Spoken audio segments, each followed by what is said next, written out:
Dans la première vidéo concernant le tir canon, nous avons vu les règles simples, donc uniquement si on utilisait les règles concernant le score avec le lancer de dés. Uniquement ces règles-là. Nous allons maintenant voir l'implication d'autres paramètres supplémentaires, et notamment donc ce que l'on a ici, les gun sight mode, en fonction du type de virage que l'on peut avoir fait avant, mais aussi on va introduire une nouvelle notion, ce que l'on appelle les arcs angle off. Alors pour ça il faut aller voir dans la partie des charts, Player Heads 1, et vous avez le diagramme concernant les angles d'angle off. Donc comment faut lire justement ces cartes-là? En fait, ça va matérialiser le positionnement que l'on aura par rapport à notre cible. Donc ce que l'on remarque, c'est que la partie arrière de la cible, c'est 0 degré. Donc on voit bien que si on est dans cet arc ici, on est sur l'arc 0 degré. On est vraiment dans la partie arrière. Donc si on a le nez pointé vers l'avion et qu'on est dans cette partie-là, on est dans la position, on va dire, la plus idéale concernant le tir canon. Ensuite, vous avez les autres arcs. Donc on peut très bien tirer avec l'avion qui nous passe juste devant mais qui est de côté.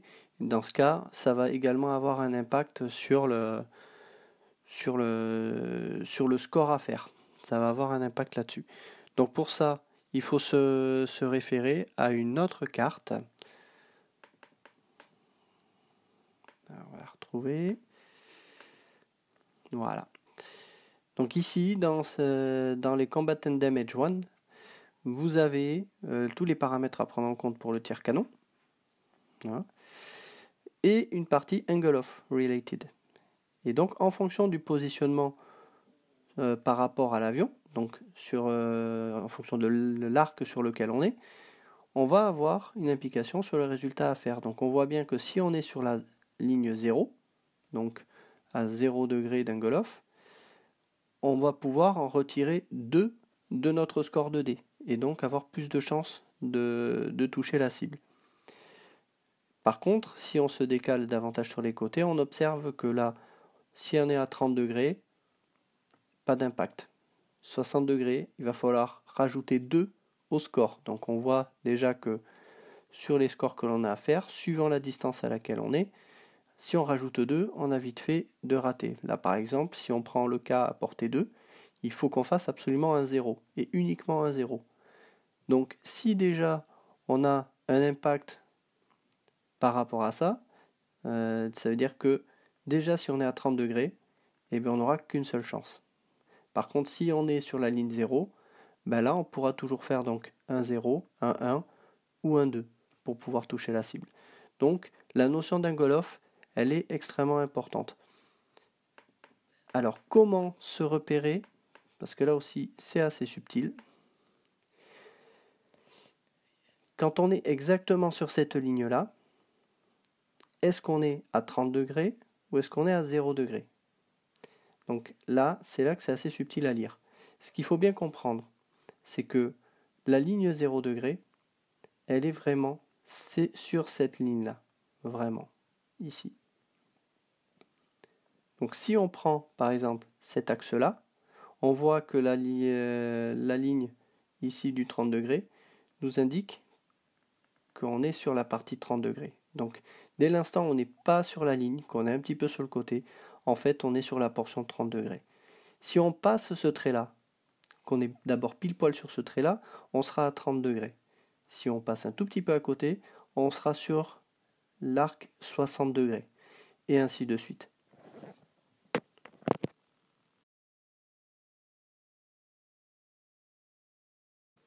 Voyons en pratique cette notion d'angle off avant de pouvoir effectuer un tir canon. Déterminons d'abord sur quel angle off on est. Donc déjà, on voit qu'on est hors de portée, puisqu'on est à 1, 2, 3, 4 hexagones de l'avion. Notre avion n'ayant qu'une portée maximum de 2 au canon, on est déjà hors de portée. Mais voyons déjà sur quel angle off on est. Vous pouvez utiliser la line of sight et l'utiliser comme ceci. Donc ici, pile poil derrière l'avion, nous sommes sur la ligne ici 0 degré. Si on est sur cette portion-là, nous sommes sur la ligne 30 degrés. Et ici, sur la ligne 60 degrés. Donc, on voit qu'on est entre le 60 degrés et le 30 degrés. Voilà. Donc, on est sur la portion 60 ici. On est sur un angle of 60. Voilà. Procédons maintenant au déplacement de notre avion. On va considérer que le F-80 a déjà bougé et qu'il nous reste à déplacer notre AT-33 pour nous mettre en position de tir. Donc, nous avons 4 points de déplacement. On va pouvoir faire, on va essayer de limiter, je vais faire déjà un déplacement comme ceci, un deuxième, un troisième, et je vais finir avec le quatrième,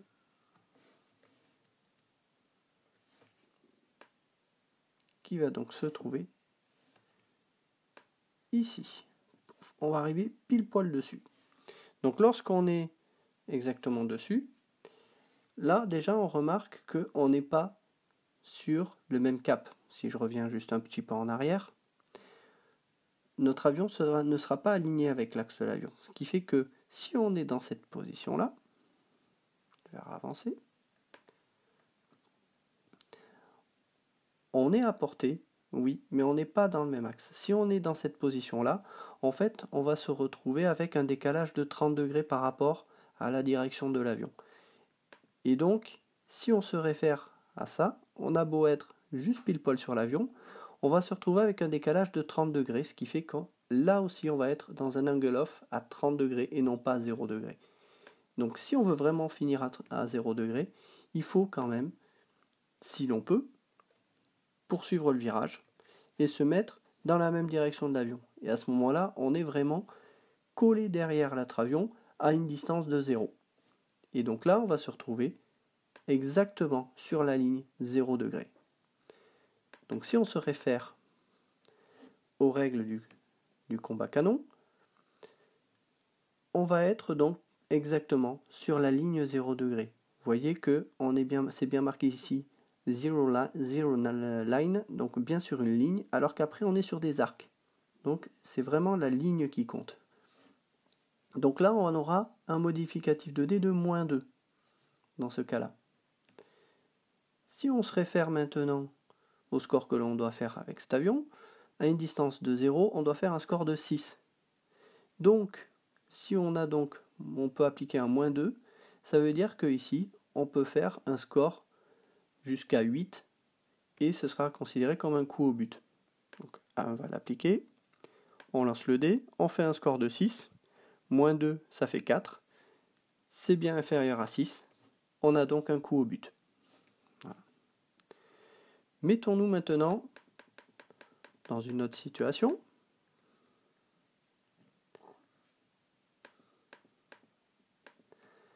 On va considérer que cette fois, on va finir dans cette position. On a bien le nez qui pointe vers l'avion, ce qui est primordial pour pouvoir faire un tir canon. Il faut vraiment avoir le nez qui est en direction de la cible. Et on est à une portée 1. Donc si on est à portée 1, on va devoir appliquer ce score de dé, un score de 3 ou moins. Donc, sur quel arc on est ici? On peut s'aider toujours de la line of sight. Donc si on était à 0, on serait là-dessus, on n'est pas à 0. Par contre, on est exactement sur la ligne 30 degrés. Avec le nez qui pointe bien vers la cible, donc on est bien sur un angle off de 30 degrés. Donc, on va devoir se référer ici, angle off de 30 degrés, plus 0, donc on n'aura pas de modification à apporter au dé. On devra donc appliquer strictement le score à faire ici, un score de 3 ou moins. Donc on va lancer le dé. On obtient 9.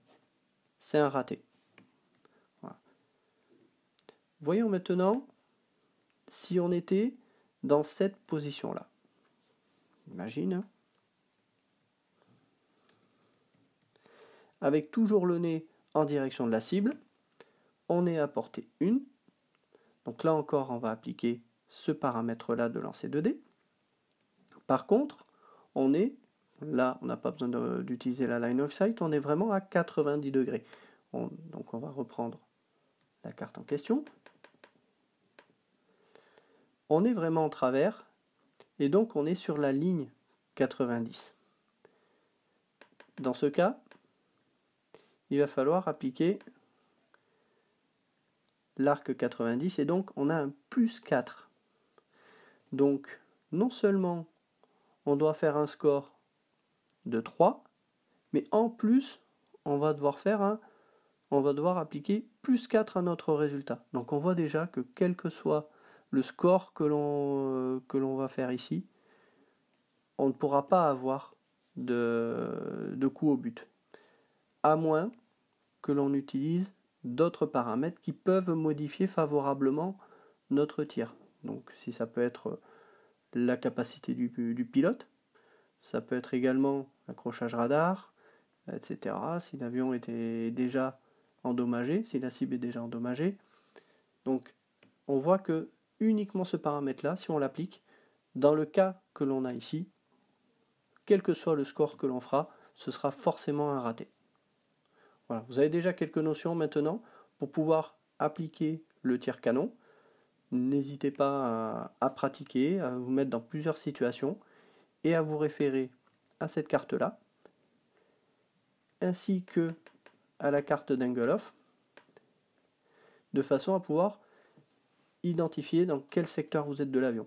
Donc si vous avez un doute, en fonction de la position de l'avion, sur un hexagone, donc là vous avez par exemple l'avion qui est au centre, qui est en direction d'un coin d'hexagone, et donc ça vous permet de matérialiser plus facilement où vous êtes. Si par contre l'avion est dans une autre position, qu'il est au milieu d'un hexagone, mais qui pointe vers le milieu, d'un côté d'un hexagone, là pareil, vous avez les repères qui vont vous permettre d'identifier où vous êtes.